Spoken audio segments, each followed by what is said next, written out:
The stabbing happened just a few yards from here. It was a frenzied attack, 23 stab wounds inflicted by the same number of assassins. It's one of the most notorious murders in history, and it determined the course of Western civilization. And even though it occurred over 2,000 years ago, we still know the exact date that it happened. It was the 15th, or as it was then known, the Ides of March. And the murder victim was, of course, Julius Caesar.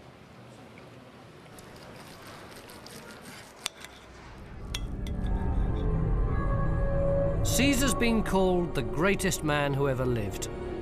A truly superhuman figure who was a brilliant general, a great writer, and a man of the people.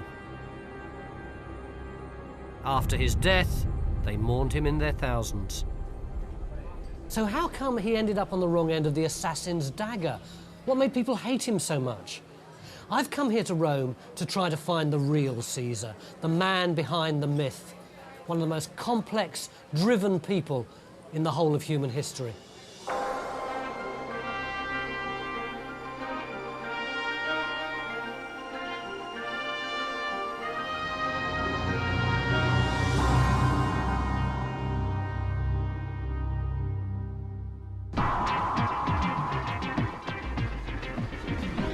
To follow in Caesar's footsteps is to embark on an epic journey.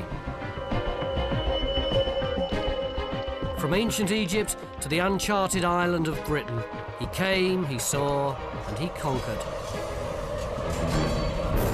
By turns brutal and brilliant, he changed the map of Europe. But more importantly, he transformed Rome itself from a republic into an empire. Above all, he was the man who terminally destroyed the old system.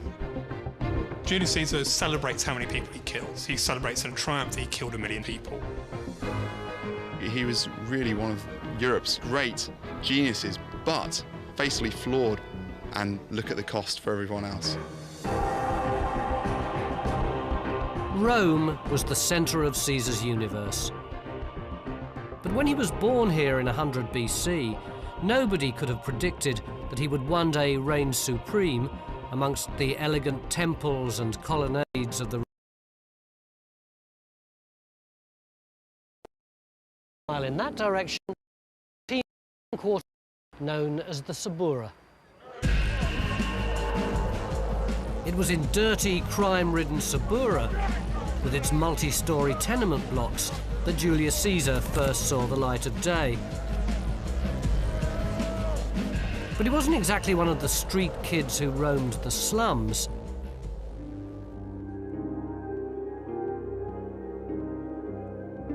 The aristocratic Caesars traced their roots back to the founding fathers of Rome. They'd lost a lot of money, but the baby's 3 names tell us that he's of noble birth. His first name was Gaius. Julius and Caesar were both family names. But the name Caesar, which means cut, has led to the first fiction about him.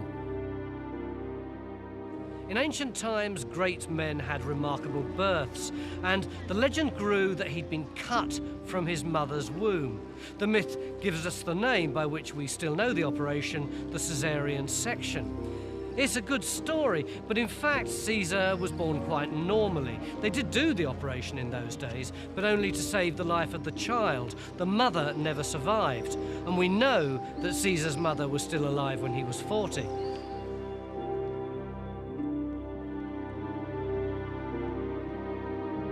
In 100 BC, the most special thing about the young boy was his Aunt Julia. She'd recently boosted the family fortunes by marrying a charismatic politician called Marius. That marriage determined Caesar's political colours for life.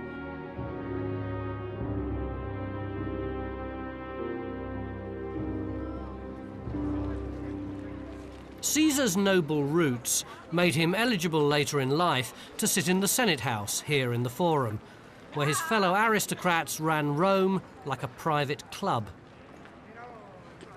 But by the 1st century, the Senate had split into bitter factions. siding with Marius put all the Caesar family firmly on one side of the political divide. Julius Caesar's early life is dominated by a civil war which is between two army commanders, and almost like sort of preempts what he's going to do. And he's not in the group which won, basically. So again, he's in the aristocracy, but there's the possibility of his death at any point. As the power struggle slid into anarchy, the 17-year-old Caesar got a terrifying taste of the reality of Roman politics. A powerful general from the other faction swept into Rome and appointed himself as emergency dictator to settle the unrest. His name was Sulla. To deal with political opponents, he invented the fiendish system of proscription. It works something like this. Instead of wasting energy arresting and killing people himself, Sulla put up lists of names in public places. These people were then fair game. Anyone who killed them got a reward. 1,600 leading citizens were purged in the first wave of murders, and more followed. Some people were just dragged out of their houses and kicked to death in the streets. And one of the names on these ominous public lists was Julius Caesar.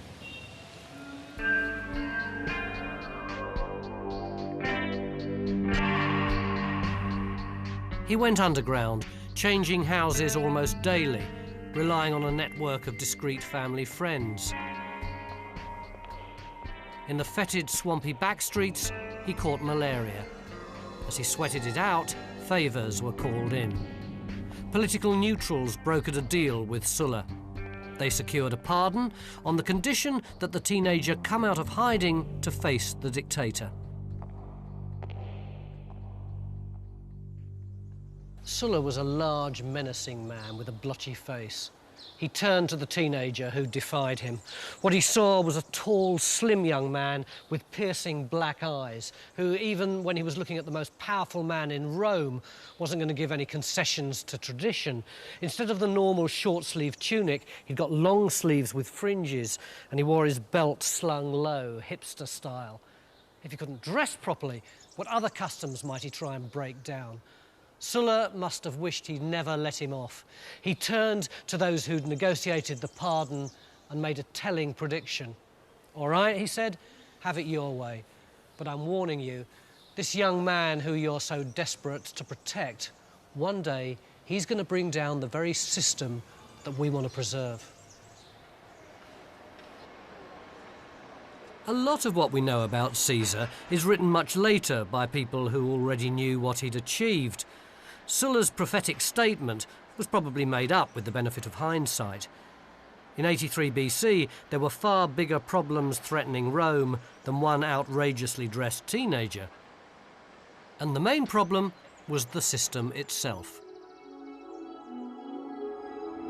For 600 years, Rome had been governed as a republic, ruled by aristocratic senators who were all volunteers and changed jobs every year.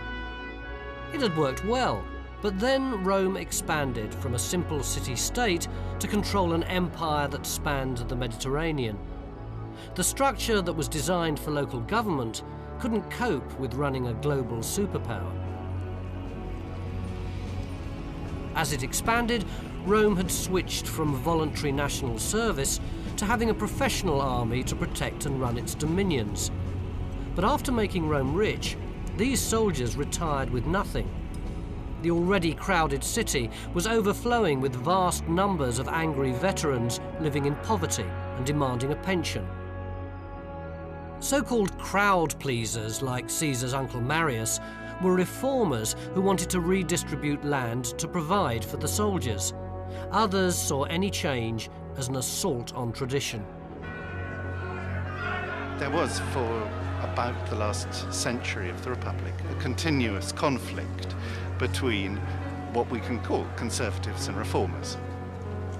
But they don't have political parties. There isn't such a thing as a reform party. There's no clear understanding of this is the way the Reform Party wants to go and this is the way that the Conservatives are trying to stop it. What you have is a clash of systems of authority. Caesar's own clash with authority meant that Rome was still not safe for him. His family packed him off abroad, doing junior jobs and improving his education. This foreign travel was meant to give him a low profile, but it led to one of the most extraordinary events of his whole career.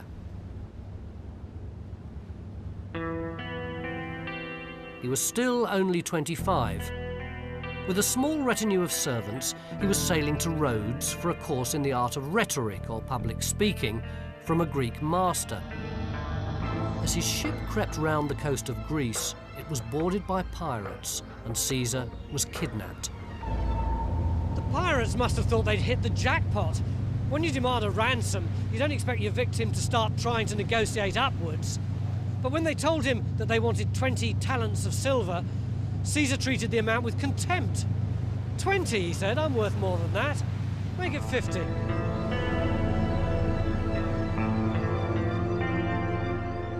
"50 talents is almost a ton of silver. It would take nearly a month to collect. His men sailed off to try and raise some money from the local banks while Caesar remained on board. He didn't want to waste his time, so he practiced public speaking on the pirates.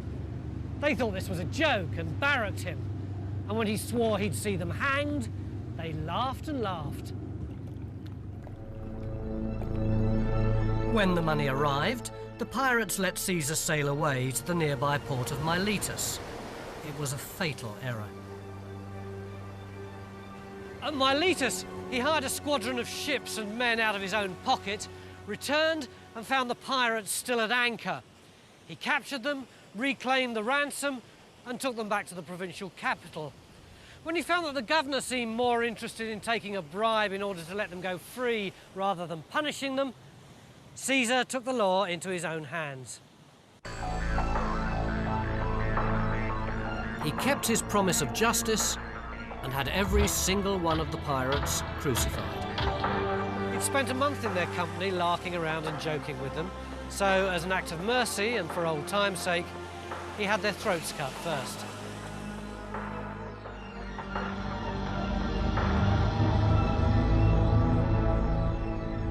This savage punishment and gambling with his own life was Caesar's way of making sure of headlines back in Rome. Romans are always competing for. They call it fama, fame, gloria, dignitas. And just think of what Roman life is like. Here we are in the Roman Forum. And the Roman ruling class get there by being voted for by people. And it's an even more direct relationship than with modern politicians. I mean, maybe the media expose modern politicians in some ways, but they constantly have to see these people face to face, and they have to make an impact on them. So they're all in the business of arousing cheers. Making his own PR. Absolutely. They're as concerned with spin as any modern politician. But Caesar had strong competitors for Rome's attention. He was about to run up against a man called Spartacus.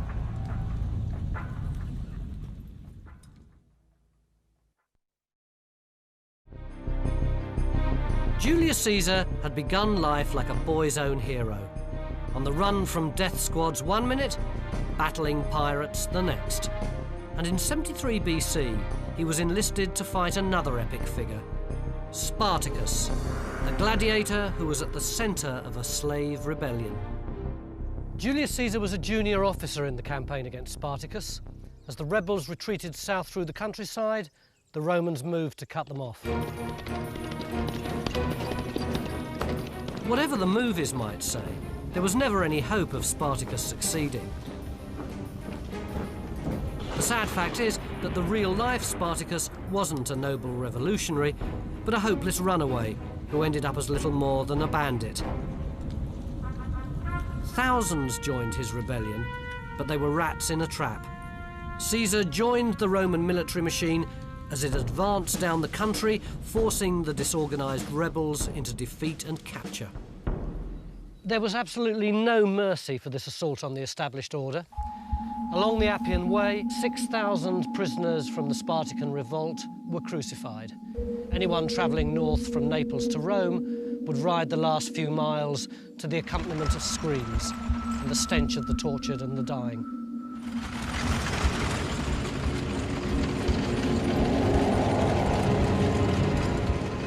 For Caesar, it was no less than they deserved. Caesar was one of those who wanted reforms in Rome, but he was no revolutionary. As he'd already shown, he could be as ruthless as any of his fellow aristocrats in defending the rule of law and the status quo. But the Spartacus campaign was to be vital for Caesar's career in another way. When he was 32, Caesar took his place in the Senate on the lowest rung of the official Roman career ladder. Within the Senate, there was an ascending order of ranks you could be elected to, each with their own qualifying age. Caesar, like most of his contemporaries, wanted to reach the top and become consul. But Roman political life was a risky and expensive gamble. You needed money to get on, and Caesar didn't have it. Aristocrats on the make borrow huge amounts of money to finance their election campaign against the possibility of getting a province where they will extort back everything they've paid out. But of course, not everyone can get elected. So at every stage of the pyramid, you've got people falling off it and falling into debt. So you've got desperate men. Caesar's commanding officer on the Spartacus campaign had been Marcus Licinius Crassus. Crassus was immensely influential, mostly because he was the richest man in Rome. He'd made millions as a crooked property baron and was quite happy to make huge loans to an ambitious young man like Caesar. Finance was vital to Caesar because he had to play catch-up. He started on the bottom rung 2 years after he could have done at the age of 32. He was a driven man, hungry for success. He was sickened when he saw a statue of Alexander the Great in Cadiz. He realized that by his age, Alexander had conquered half the known world. To compensate, Caesar went into overdrive. As he climbed the ladder, he did everything to excess.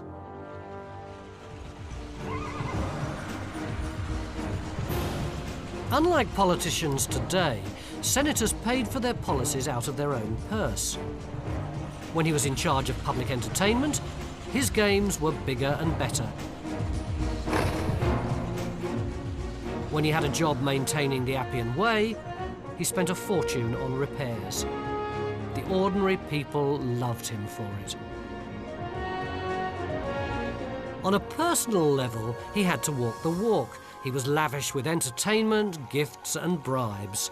Caesar had the best of everything: wine, clothes, antiques, jewels, and women. Especially women. Being married never stopped Caesar making other conquests. Back in Rome, Caesar was famous for being one of the most prolific adulterers ever. He slept with the wives of his enemies for information, he slept with the wives of his friends for fun, and sometimes he slept with his friends. He was so notorious that the famous poet Catullus wrote a poem about the varied and energetic sex life he shared with his chief of staff, Mamurra. Perverted bedfellows, Caesar and Mamurra compete against each other at serial adultery and pulling teenage girls. But private life and politics all needed funding. Besides legitimate expenses, Caesar also had to buy votes. Every election to every job meant a fresh advance from Crassus. Then in 63 BC, the lifelong post of Pontifex Maximus, the high priest, came up for grabs. It was an honorary but hugely influential job. Caesar was the rank outsider, but it was too good a chance to miss.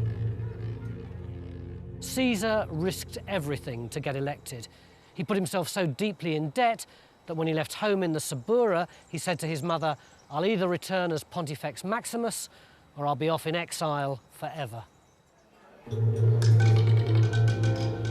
It was a typical high-stakes gamble, and he brought it off. He got the job and the perks which went with it, including a house right in the middle of the Forum.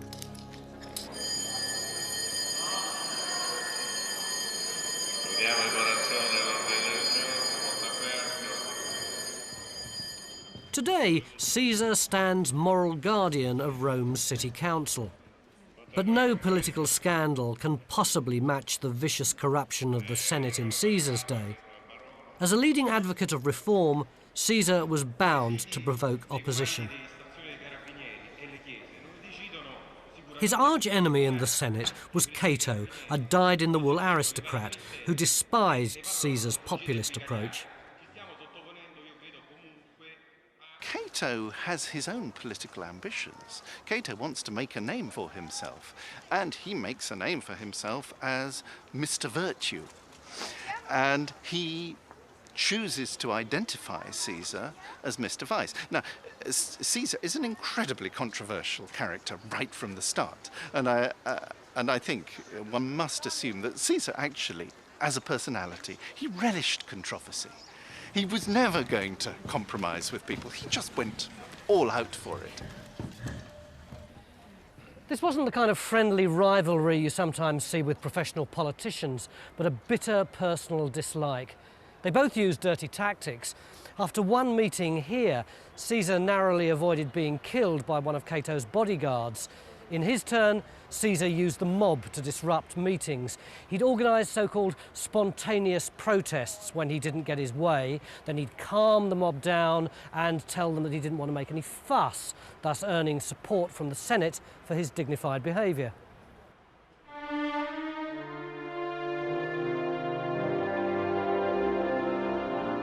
Caesar was nearing 40. Notoriously vain, he wore a laurel wreath to cover his thinning hair and had all his body hair plucked.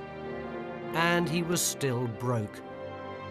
For his next promotion, he was appointed for a year as a governor in southern Spain, with a brief to combat the brigands that had been plaguing the province. Before he set off, his wagons were impounded by the bailiffs, and he had to touch Crassus for more money to get them out of hock. But for a hard-up senator, a foreign posting was a payback. In the provinces, he's rather like a mini-king. He's king of that area. He can make decisions, whatever decisions he really wants to. And there's almost an expectation of extortion. When you go, you will always make money.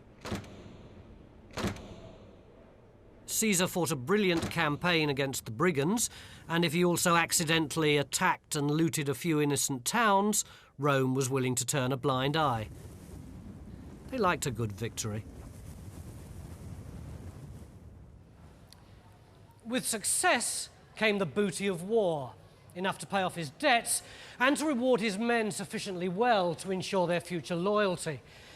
He was supposed to stay in Spain till the end of the year, but he wanted to be where the action was. He cancelled his contract and returned to Rome. He'd been awarded a triumph there, but more importantly, elections were looming. He was about to mount the final rung on the Roman ladder of success, the consulship.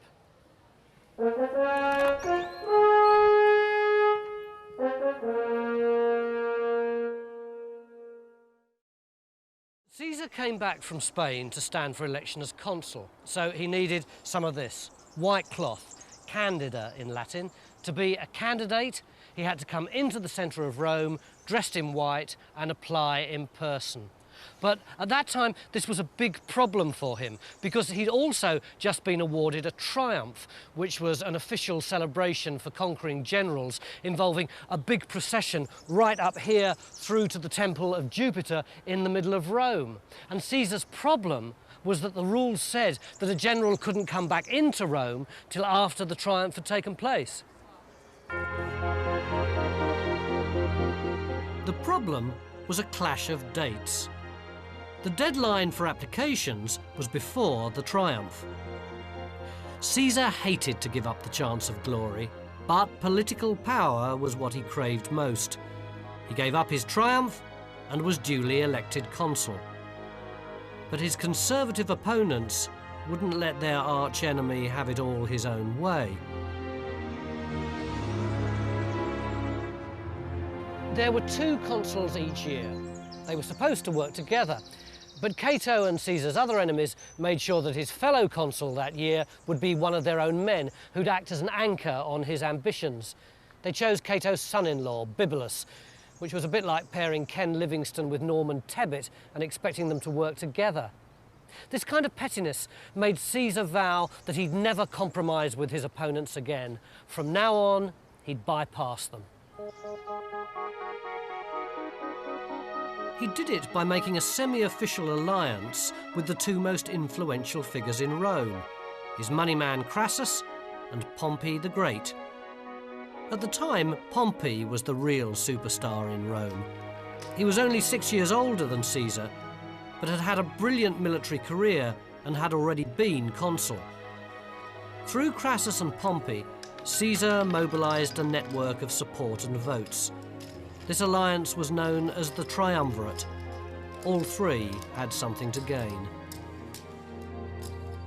Pompey can make sure that all his veterans turn up to vote, for instance. So as simple as that. They can say, well, it's in your interest to do this, to support this man. So it can mobilise the support of a lot of people. He also gets the support of Marcus Crassus, partly because Marcus Crassus wants to have a new deal for the tax farmers of Asia. He's representing them. Here in the Senate, there was a set order of speaking, but Caesar always invited his chums Pompey and Crassus to speak first. He had his arch-enemy Cato arrested for speaking for too long, and he intimidated the opposition with hired thugs. But number 1 on his hit list was his fellow consul Bibulus. When he tried to interrupt while Caesar was speaking, the hired thugs burst in and tipped a bucket of dung over his head. Caesar had a positive reforming agenda, but sleaze and his bully boy tactics overshadowed everything he did.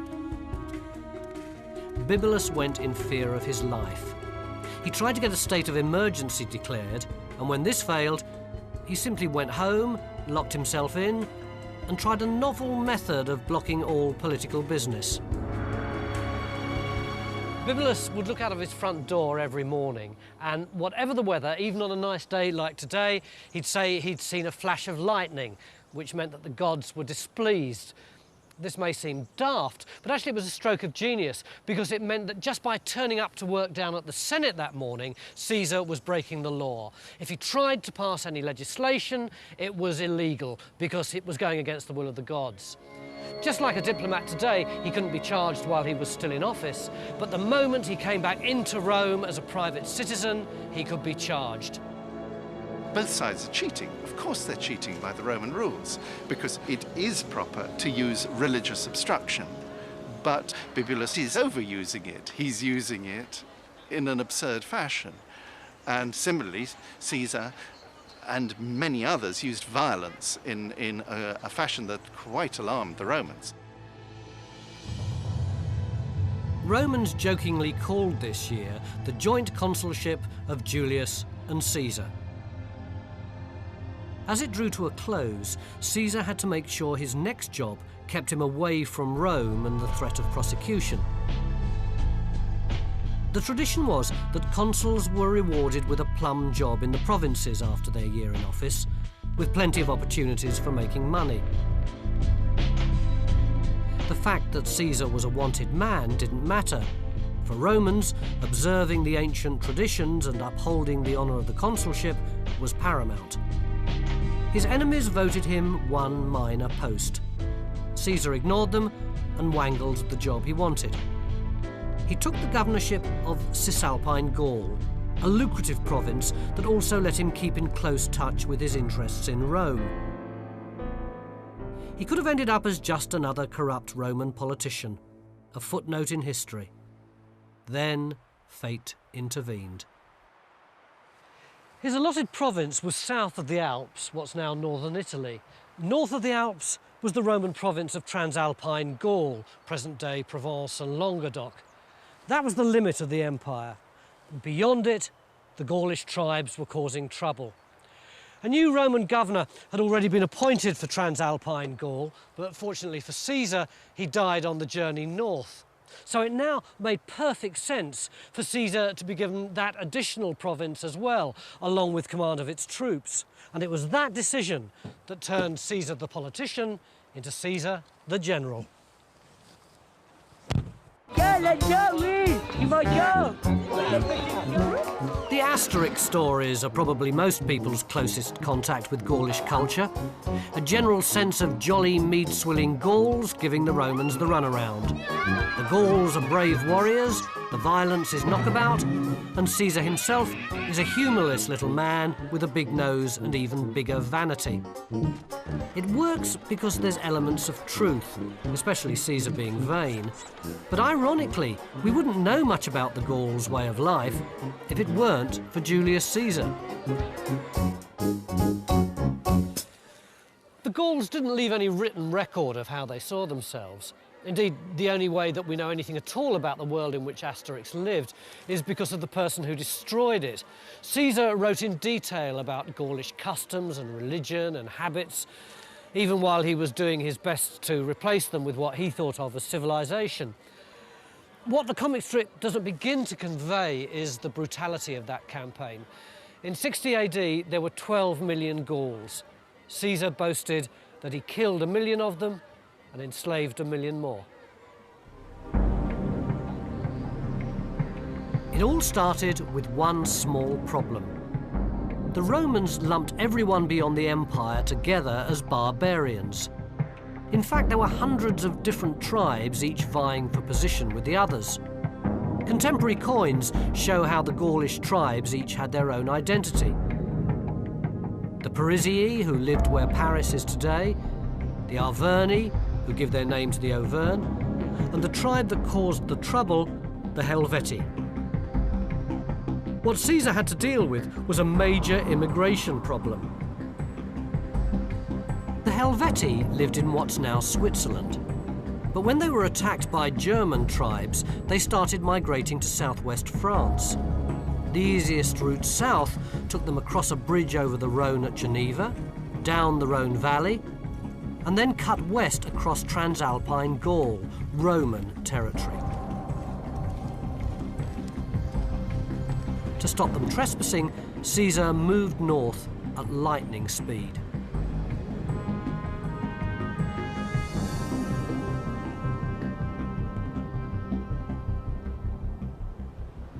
This is where the Rhone leaves Lake Geneva. The bridge that the Helvetii were flooding across was somewhere around here where that island is. Caesar simply destroyed the bridge and left the Helvetii stranded on the north bank. Problem solved. His brief campaign was over. But as governments have found ever since, you can't stop desperate and determined immigrants by blocking one entry route. After that, the Helvetii found a more northerly route which completely bypassed the Roman Empire, so they were no longer Caesar's responsibility. But much to his delight, they started overrunning the lands of another tribe called the Aedui, who appealed to Rome for help against this new invader. Caesar immediately set off for their territory in what's now Burgundy. The headquarters of the Aedui was Bibracte, a vast hill fort in North Burgundy.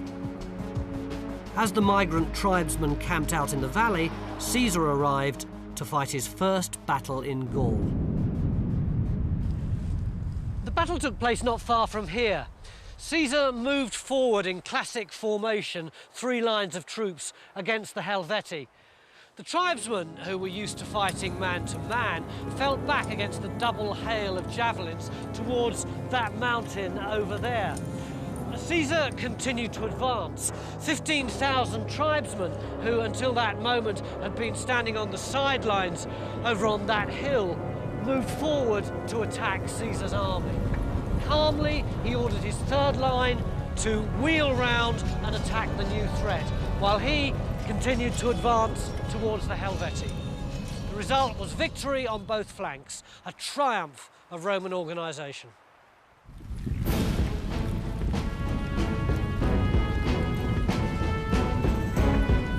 Over the next few years, Caesar sliced his way through Gaul. With each conquest, he moved deeper into foreign territory. In 57 BC, he conquered the Belgic peoples in the northeast. They were threatened by the huge Roman presence to the south and united to fight it, thus giving Caesar the excuse he needed to invade. The next year, it was the turn of the Gauls in Normandy and Brittany to be overrun. Then Caesar moved across the country again to fight a German encroachment over the Rhine. In a lightning attack, he stormed the enemy camp and slaughtered men, women and children. Any survivors were chased to the Rhine, where they were cut down or drowned.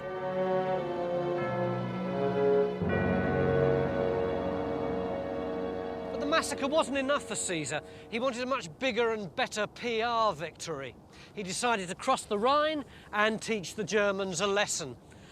The local tribes offered to ferry him across, but he wanted something much more spectacular. So he ordered a bridge to be built.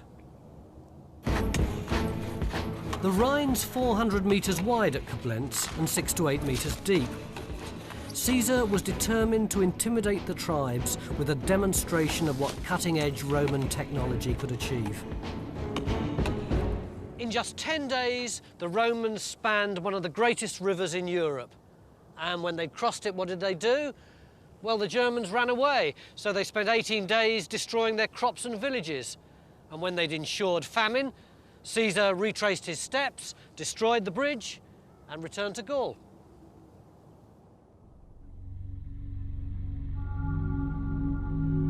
By 55 BC, Caesar was 45. What had started as a bit of troubleshooting had turned into a major conquest. In 5 extraordinary years, he'd more than rivaled Pompey the Great's military reputation, expanding Roman territory, and for the first time in his life, making a personal fortune. He'd gone to the limits of the known world. But his quest for glory would take him beyond those limits, to the remote island of Britain.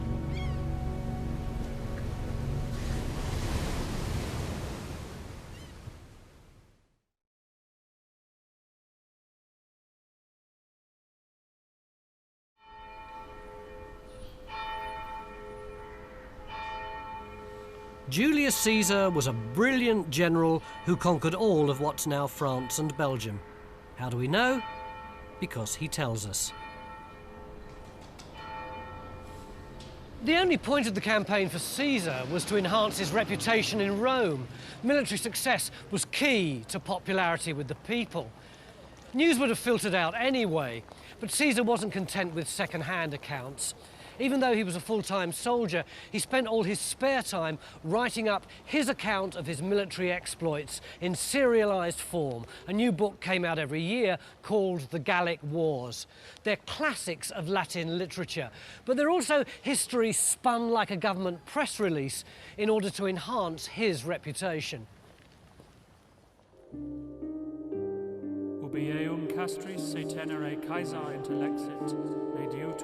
Caesar's Gallic Wars are a monumental achievement. Hundreds of pages of history written while fighting campaigns across the country. And not just written, written beautifully. The workaholic Caesar also wrote a book on Latin grammar. The Gallic Wars had to be an accurate account of events. Other Roman soldiers were writing home from the front, and any outright lies would be exposed. Instead, Caesar's interpretation of why events happened and his role in them puts him in the most favourable light. Even at the time, opinion was divided about Caesar and his reputation. On the one hand, he was awarded an extraordinary 15 days of thanksgiving for his victories. On the other, there were those who were outraged at his treatment of the barbarians and demanded that Caesar should be handed over to the German tribes to be punished for the way he treated them.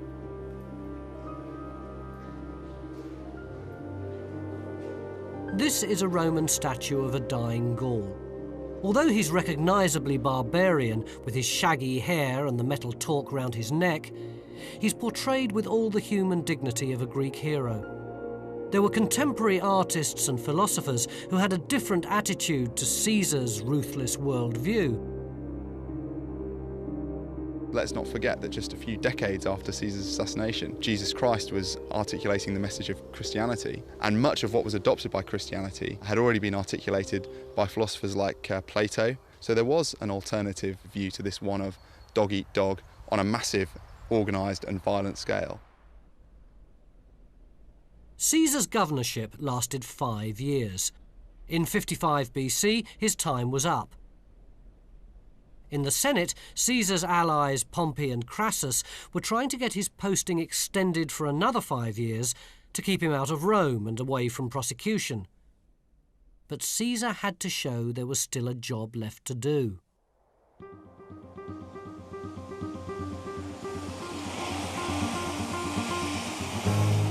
There was one undiscovered and unconquered realm still in Europe.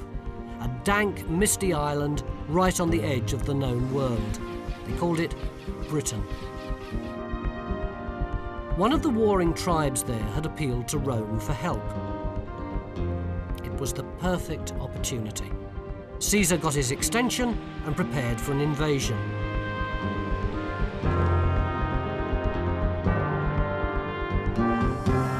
In these days, when you can pop across the Channel and back in a day, it's difficult to imagine what this meant to the Romans. It was like proposing a moon landing. The Channel's only 20-odd miles across, but for the Romans, who were used to sailing the mill pond of the Mediterranean, it was a huge barrier. In addition, the transports and troop carriers required to mount a full-scale invasion were a formidable logistical problem. Just the kind of mission impossible that Caesar had made his trademark.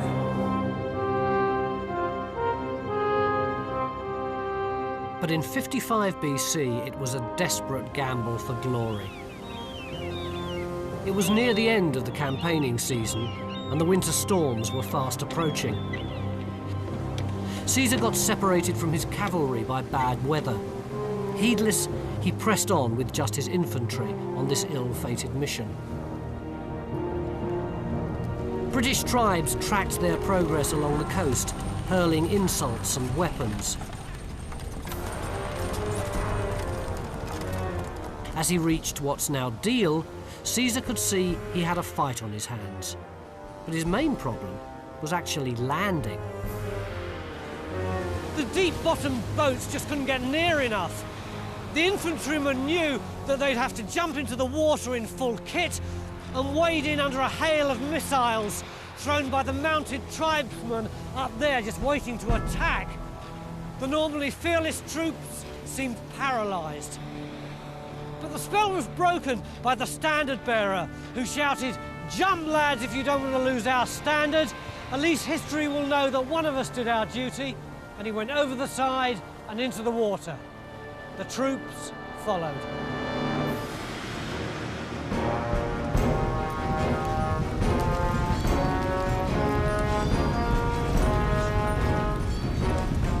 The legions were surprised by the ferocity of the opposition. They had no cavalry to counter the Britons in their speedy war chariots. It wasn't Caesar's finest hour. The grand invasion turned into a survival exercise. His troops had a tough few weeks foraging for supplies, constantly fending off attacks from the natives, before Caesar gave the order to return to Gaul. They were lucky to get back at all. Caesar's transports hadn't been properly beached and were wrecked by storms. Crammed into the surviving vessels, the troops limped back across the Channel before winter closed in. But Julius Caesar wouldn't be beaten. The British invasion is the perfect example of Caesar's ability to live life on an epic scale. As soon as he was back in Gaul, he ordered 800 newly designed ships to be built before returning to Italy for a winter of politics and memoir writing. Then he went back to Gaul the following spring and ordered a full-scale invasion. But he wasn't just driven by wounded pride. Britain was renowned for its gold, silver and enormous pearls. although anyone who lived here could have told him that what he'd actually find most of would be weather. He hadn't learned his lesson from the year before. His fleet was again completely wrecked on the beach by storms. Undaunted, he left his engineers to repair them, and ordering replacements from France, he set out.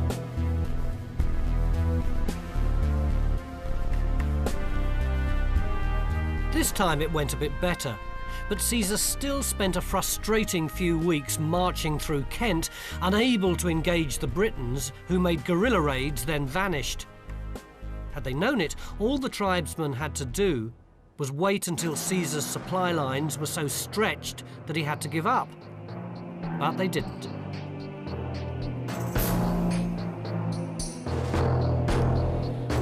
The British Army finally gave battle here on the banks of the Thames at Brentford. If there was anywhere they were going to be able to stop this strange mechanical fighting machine from an alien country, it was here, at the lowest fording point of the Thames. The British leader arrayed his forces over there on the far bank in woodland with sharpened stakes in front of them for protection. Caesar knew that if he was going to beat them, he was in for a difficult crossing. His cavalry went in first, followed by the infantry, wading in right up to their necks. They took everything that the British could throw at them.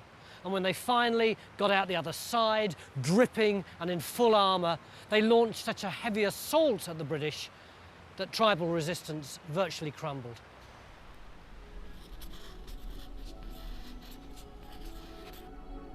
Caesar had got the victory he wanted, but his conquest was insubstantial. A PR exercise rather than a real invasion. He had neither the will nor the troops to keep an occupying force in Britain. Instead, he imposed an annual tax on the Britons. But as soon as they'd waved goodbye to his patched-up boats, they promptly forgot all about it. It would be 97 years before Roman standards were seen on British soil again. Within 15 years, Caesar had risen to the top of the political tree and conquered half of northern Europe. But his greatest conquests and challenges were still before him. The next 10 years would take Caesar from the killing fields of Greece to Cleopatra's boudoir. He'd rise so far, they'd have to coin a new word to describe him: Emperor.